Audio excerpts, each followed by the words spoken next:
hard for me watching my marriage fall apart. I don't blame him for everything at all. I had a baby. Divorce is more painful than childbirth. Now I'm just like, I don't know what I'm gonna do financially. I don't know what I'm gonna do emotionally. I took a lot of time to really learn the Word of God and to learn myself.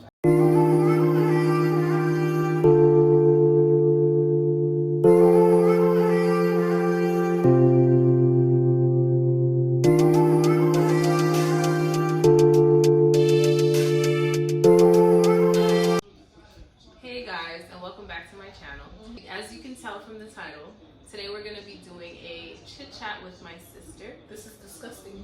This is yours. Oh my gosh. I don't want that. So why'd you take it? I thought it was good. I thought it was gonna be good. God. As you guys know, I recently moved from Florida to Houston when I got married. So I haven't been really able to see my family like that because of the fact that I live all the way in Houston. But my sister just came over to visit for the very first time, even though I moved a year ago. This weekend for my husband's birthday as well.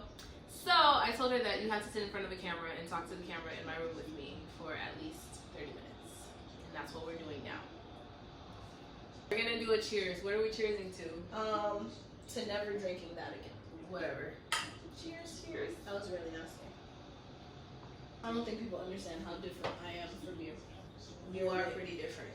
You like stuff that I just couldn't imagine. That's the thing. Why are we so different? I always wondered why we're so different. Growing up, my sister used to bully me. That is crazy. Create this, insecurity inside of me that made me want to kill myself. That never happened to you. Yeah. I didn't bully you to that point, but I did think you were just mean as hell, and you had to relax. Did you think I was mean? Why did you think I was mean? Because you were mean. It wasn't a thought. Okay, but who was I mean to? Everyone. How? Because you're just mean. Give me a story. Okay, let's just think about it. When my sister first found out about depression, she thought it was the stupidest thing she ever heard about. Here's the thing. I did at some point in my life You- think that depression terrible. was just not real. I just didn't understand why somebody would be depressed at that time. I had to go through depression myself, obviously, in order to understand what actual depression was. But just at that time, I was so young and so naive. You as my big sister, I felt like should have, kindly introduced me to it. I just was ignorant to depression. I did not know what depression was. I never experienced it until I experienced it, and then I was really able to empathize with people that go through depression because I went through it myself. She's just now, I guess, softened up, and that's just due to Cliff. And honestly, your mom knows it too. That's the crazy part, because she's mean as hell. So the two of y'all together, y'all just two mean people. And me and my dad, we're just gentle-hearted creatures. Anyways, apparently I was too mean for real life. I brought you on so we can talk about you. Oh no, not me. Talk about you and your journey and stuff like that from when you were a child and an immigrant. When you came here and you became Soraya Elixir Growth Oil CEO. I said ECO. ECO. Anyways, you became Elixir Growth Oil's CEO. Elixir now almost has 100,000 people following that page. And I remember when you just came up with this idea and this little weird bottle with a cone top over it, and you're like, I'm gonna just start. It was for dressing. Literally, it was like a dressing bottle that I guess you purchased on Amazon. Yeah, and then you put this clear label sticker over it. Yeah. And it was just ugly. That's really bad. To say the least. That was 2020. I think it's in the archives. I have Elixir it. Growth Oil. I have it. Because those old Elixir Growth Oil bottles just were ugly. Elixir Growth There's Oil a bottles lot. have changed a lot over the years. I was always a social media marketing person at the beginning of the journey. But anyways, we wanted to talk about your upbringing, your journey. So. Oh, that's crazy. My upbringing was tough, y'all. It's so much. I think I'm able to relate more to people because of the simple fact that I've gone through so many different things. So when I talk to people, I get it.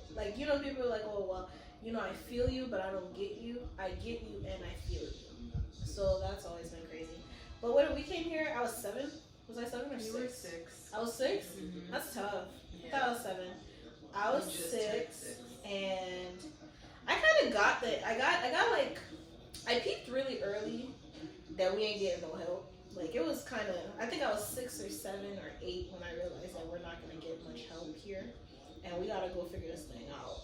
And by like, you never realized that. I didn't realize that at all, actually. No, I realized that, and I realized that fast. And then I realized that my parents like didn't speak the language, because when we were in Haiti, I don't remember much, but I just remember we were good. Like we had a huge house, we had money. My parents were pretty happy with their lives. Like they didn't really have much worries. But when we got here, I started noticing like they would worry more and more, and like my mom was like always sad. And mom's a very strong person. Like she's very, very strong. So like watching her like cry and stuff like that, I think I was like 7, 8, and I was like, what's wrong with you? Like I don't remember mommy crying at all. she cried every day when we came to America.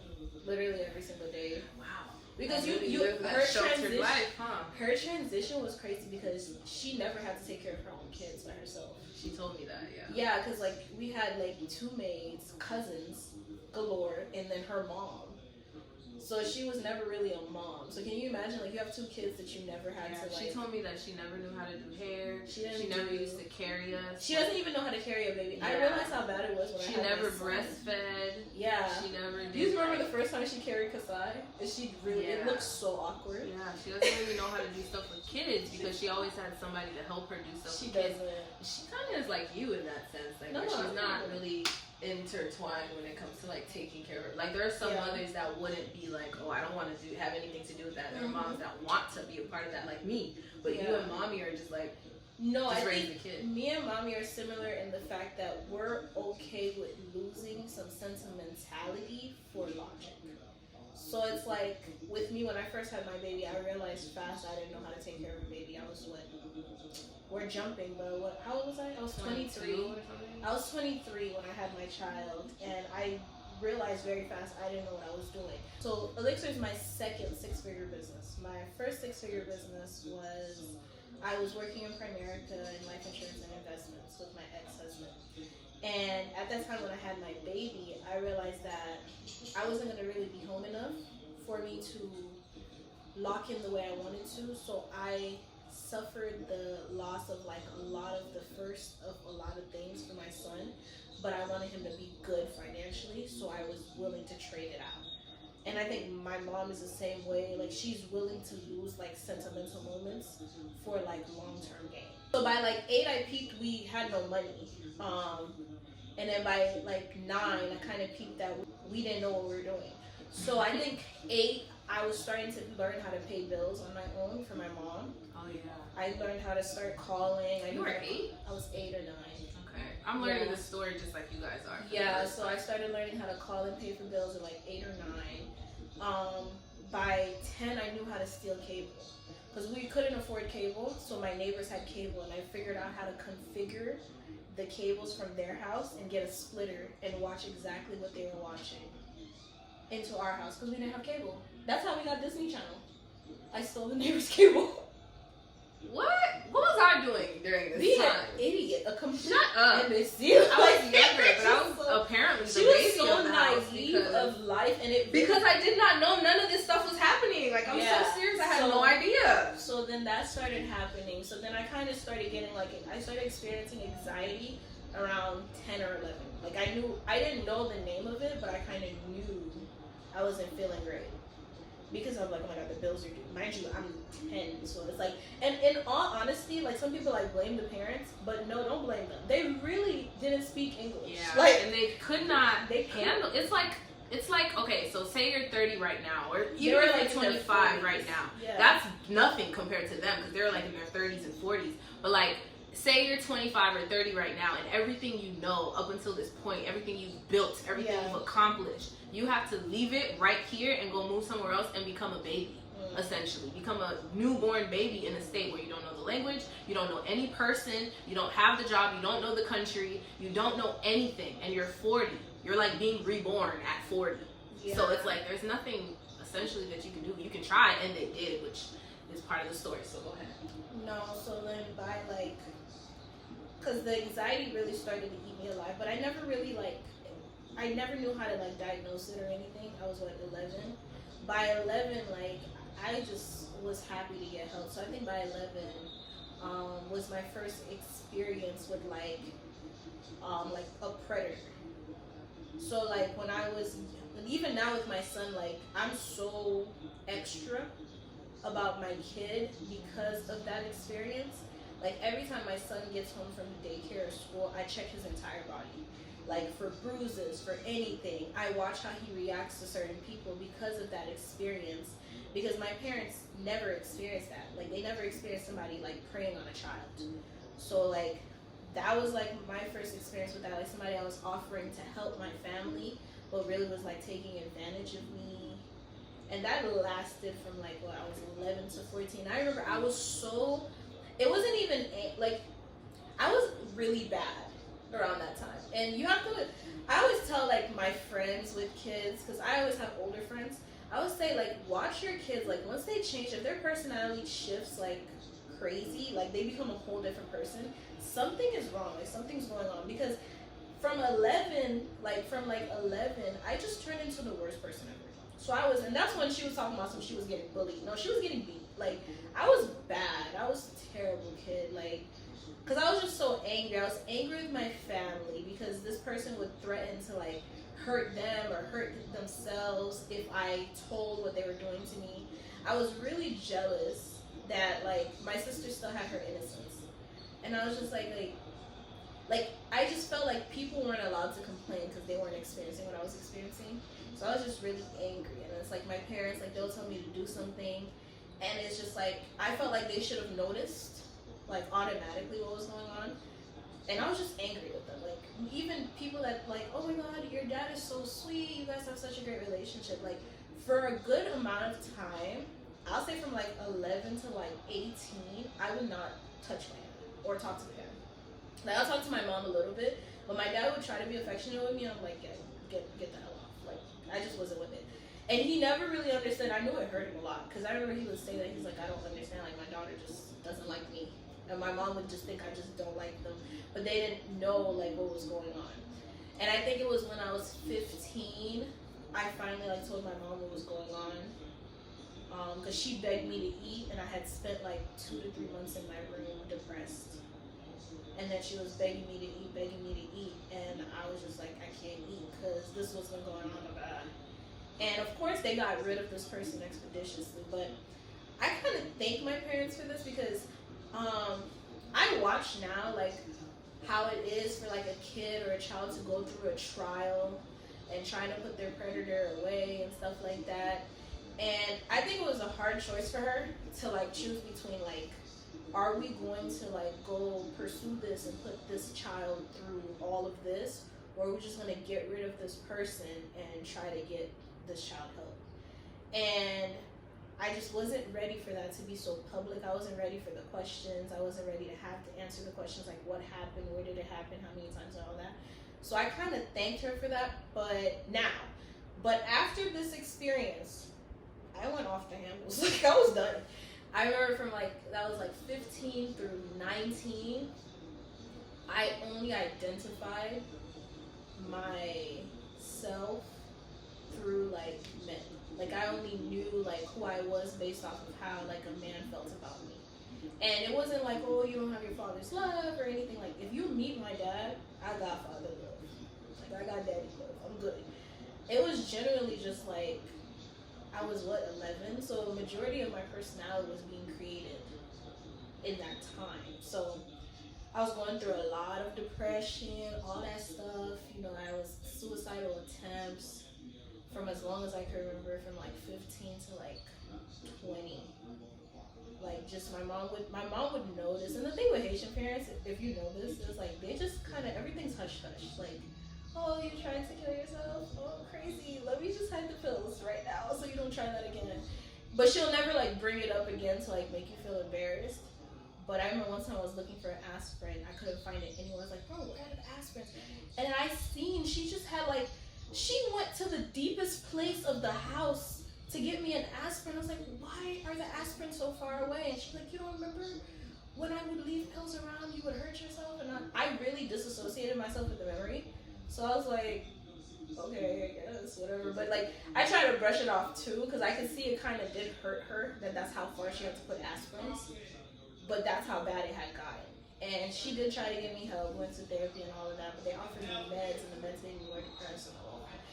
Long story short, that was going down, but I still was craving like taking care of my family. Like I never didn't crave that. I never didn't crave, making sure my parents were good and all that stuff. So that kind of still lived in me.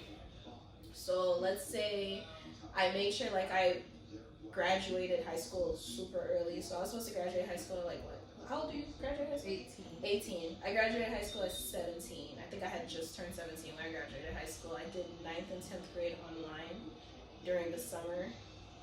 And then I came back from 10th grade. I skipped the 11th grade and went straight to 12th grade. And I went to college and did the whole thing. And I think it was like my second year in college, I had got introduced to like Primerica by my ex-husband, who then was my boyfriend, and we had started the business together. Because every job I had, I was always good at the job, but I was always trying to make it better. Like I was always systems oriented. Like, oh, we can heighten the sales if we did this. We could do this if we did this. And I always felt like it was like the mundaneness of doing the same thing every single day drove me insane. So like I would always get fired because I couldn't do the same thing every day. Like I just couldn't. Like we're gonna go in, we're gonna clock in, we're gonna check this, we're gonna check that. Like my brain can't do it. So I get fired because it wouldn't work for me. So then when I started like actually building a business with Primerica, I started to learn that I was really good at sales, and I was really good at marketing. And I think when COVID hit in 2020, by that time I had just gotten married, and I was like, yo, this is crazy. Like the whole world can actually end. So let's try something else to like buffer this like whole insurance thing. And mind you guys, the whole time I got married, but I was still very like depressed. Like I thought I had gotten married, I had at that point, like the life of my dreams, had my own apartment, had good friends, I could do what I wanted. It wasn't like a lot of money issues, but I still was super depressed. Like I was still suicidal. I think I was like 20, 21, and I was still suicidal. I was still depressed. I was still not good. So I think one time I had told my ex, I was like, I want to have a baby. He was like, oh no, we don't need a baby right now. I wish he was 100% right. But I was like, no, I need something to live for because I don't want to live anymore. And he's like, but why? Like what? And because he's kind of like my sister in that way. Like, he didn't understand depression. And I had like serious depression. I didn't have like the play stuff. And I was just like, I just want something to make me want to wake up. And he's like, no, whatever. And then eventually I got pregnant and I had my son. And I'm talking about from the day I found out I was pregnant with my son till today, I have never had a suicidal thought. And I'm not telling anybody go have a baby. I don't know which your trigger has to be, because there's a lot of moms that go through postpartum and stuff like that. And I went through that. I went through postpartum, but I just never had a suicidal thought, like ever again. Because I am not good at living for me, but I'm really good at living for people. I'm not good at doing stuff for me. Like, me isn't why enough for me. But like other people and like my family and stuff like that, that's a very big why for me. So now it's like I have this person that I can like make their life better than my life. So I got pregnant, and I had a terrible pregnancy. Like I'm 4'11" and my son was huge and it was terrible. I hated pregnancy. He wasn't that big. You're just really small. Yeah, no, I hated the whole entire idea of it. The fact that people would just look at me like I was just like fragile beyond understanding, it pissed me off. Like, move, That's the thing, Sarai's never really been a girly girl. I'm not. She's always been like a boy, honestly. I'll be trying to watch the Princess Diaries and she's trying to watch Ninja Turtles and I'm just like, why aren't you my sister? Why are you my brother? Princess Diaries to me didn't have the lessons I was trying to learn. And Ninja Titan Turtles did?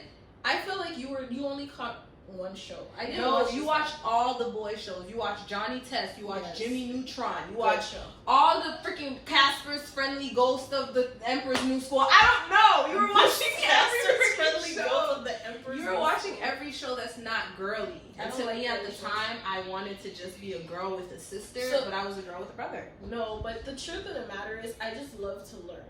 So she would catch me watching those, but that was like nighttime. During the day, I would be watching documentaries.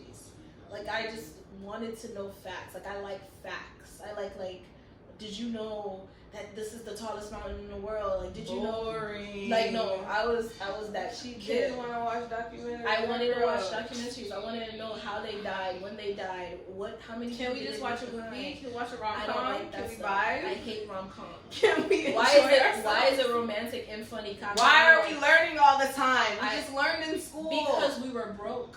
Back to it. So now I'm pregnant and I'm working. And if you've ever worked like multi-level marketing, anything, it's like it's a lot of commitment. But I loved it. I was good at it. I enjoyed it. But I will say this: I did work my butt off. So I worked all 9 months of my pregnancy.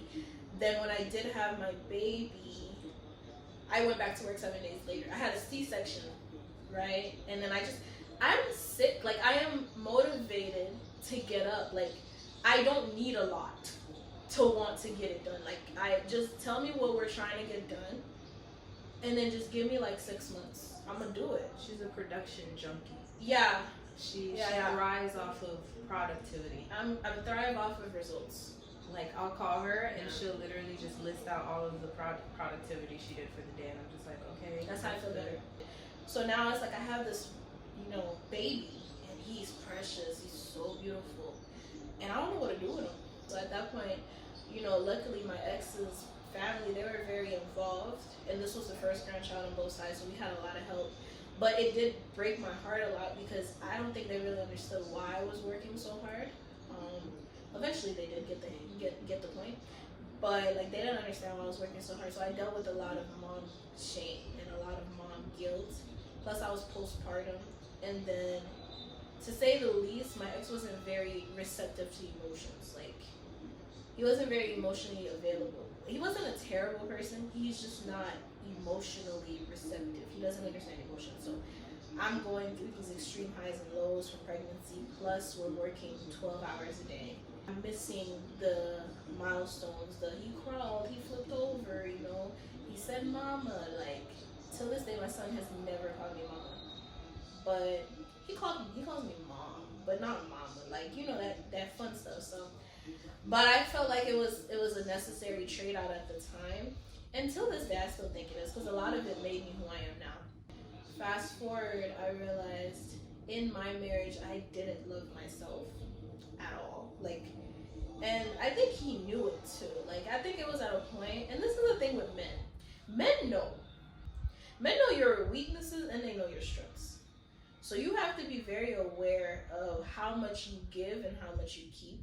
And I'm not talking about love. And of course I was married, so this is not like the same thing, but men know if you're willing to put yourself behind everything, they will let you. Right? So, and that's why as a woman, you have to be willing to stand up on your own. Like, you cannot wait for, affirmations from a man to make you stand strong. Like, for me, because of all of those experiences and how much it destroyed my mental state, going through those abuse, like that abuse and all that, I didn't really have a construct of who I was or my value to the world. My value really started to appear when I had my son. But before then, I didn't necessarily know my value. So, like, it was really hard to announce my value to someone when I didn't know my value. So, it just went downhill. Like, it just got worse and worse and worse. And, things just went, so many things went unsaid. So many things went untalked about. So many things that could have been fixed because I was so emotional and I needed so much emotional space, and he hated emotions so much. He would shy away from talking about them, and I would constantly craving like just a connection emotionally. So it imploded. It imploded, and it was really hard on me. So I got married at 22, and by 25 I was separated. Me and my ex were separated, and mind you, we had a business together. So all of my credentials were from that business. The business was done under our names together. So now I'm just like, I don't know what I'm gonna do financially. I don't know what I'm gonna do emotionally. And I started losing people left and right. Like, it was bad. Because when you're married, you share friends, you share like family, you share a lot of stuff. And at this point, I have a 2-year-old. I got no money, no job, and no friends, really. Everything was gone. And I hit a plateau. Like Job, yeah.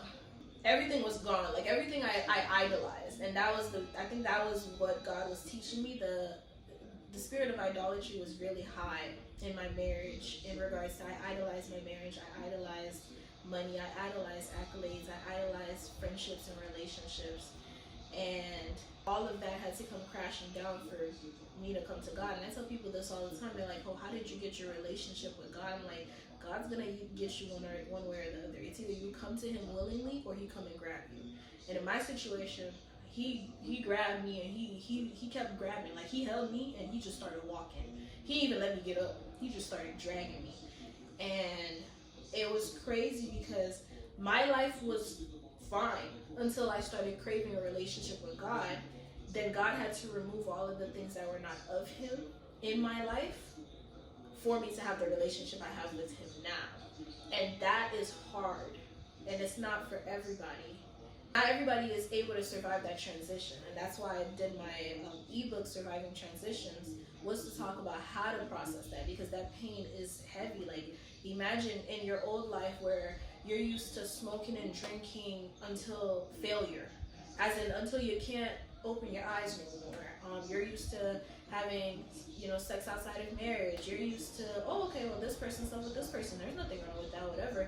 And now you're getting closer to God, and now you're no longer wanting that. You become a whole new person, so now you're rubbing people the wrong way, right? So the outings aren't the same outings. You don't want to go to the same places. You don't want to spend the same money.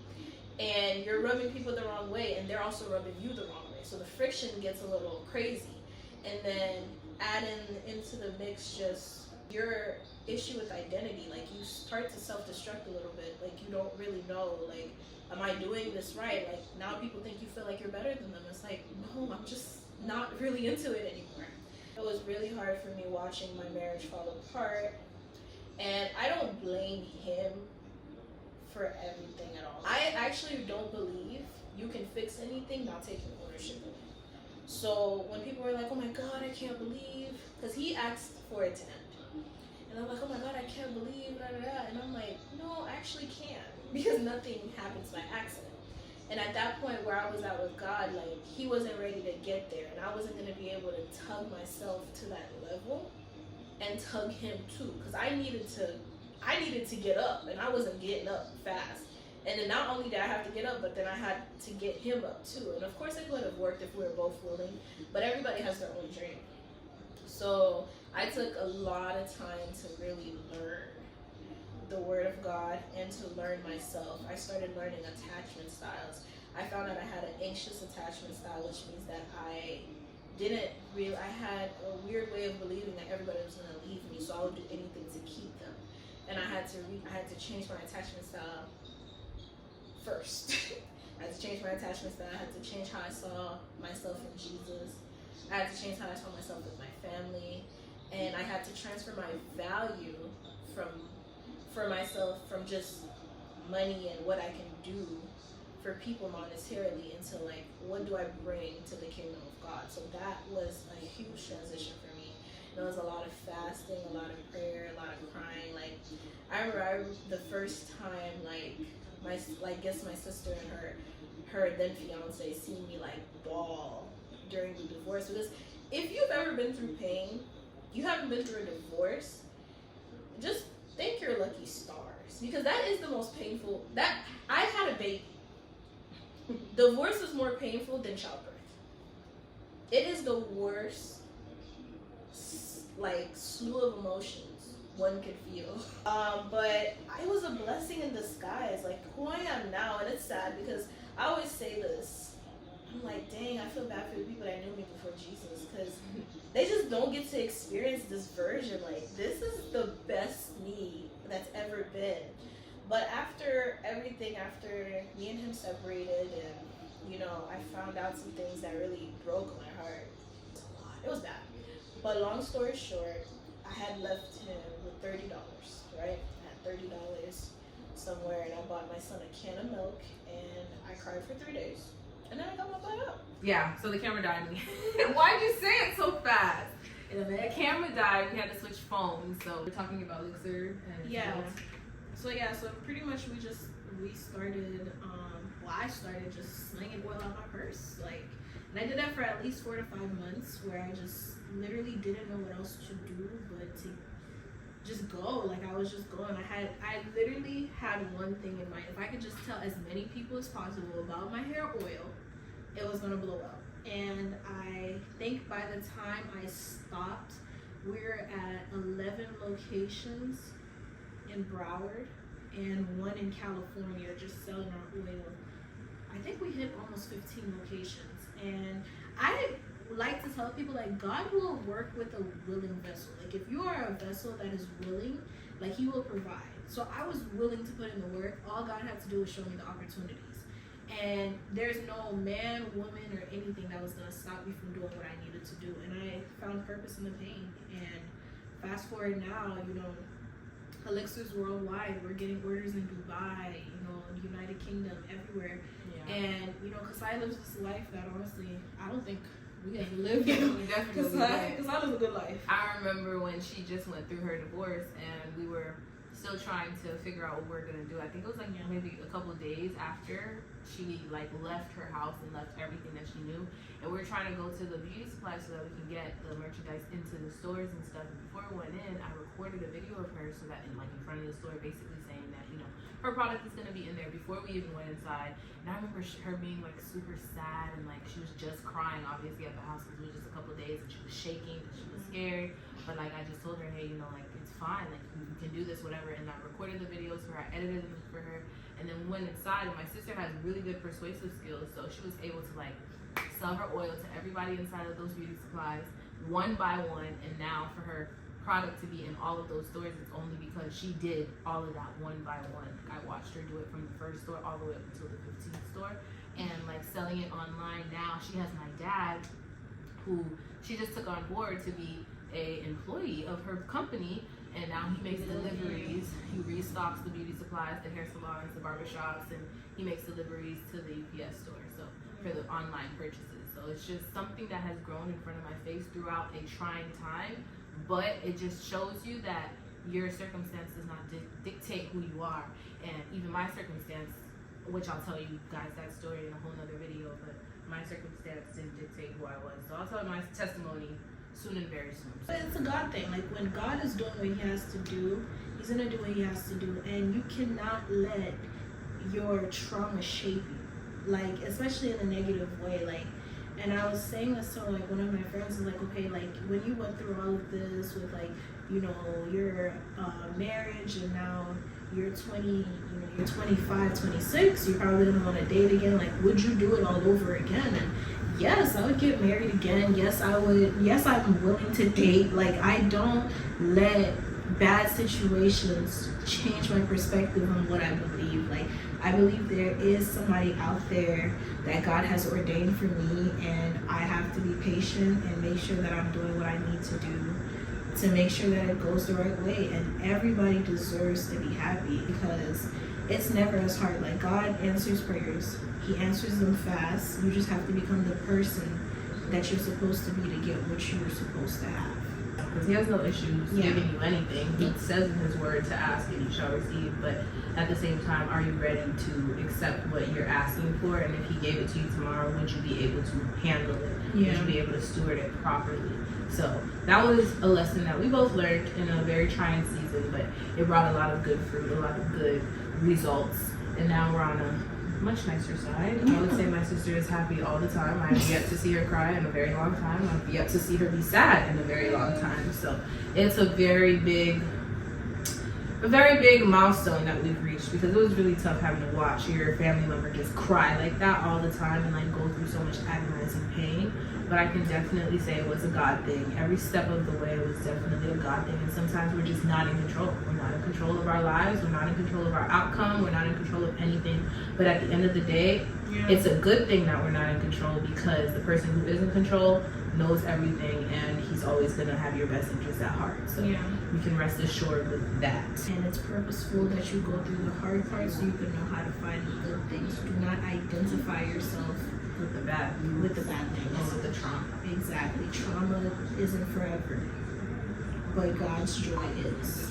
Thank you guys for stopping in and watching the video. Thank you guys for spending time with me and my sister as she's here in town. If you did enjoy the video, I would really urge you to like, comment, and subscribe. Don't subscribe to that girl stuff because I'm tired of swiping. Thanks. You're so disrespectful. Well, thank you guys for stopping by, and I'll see you guys in my next video. Bye.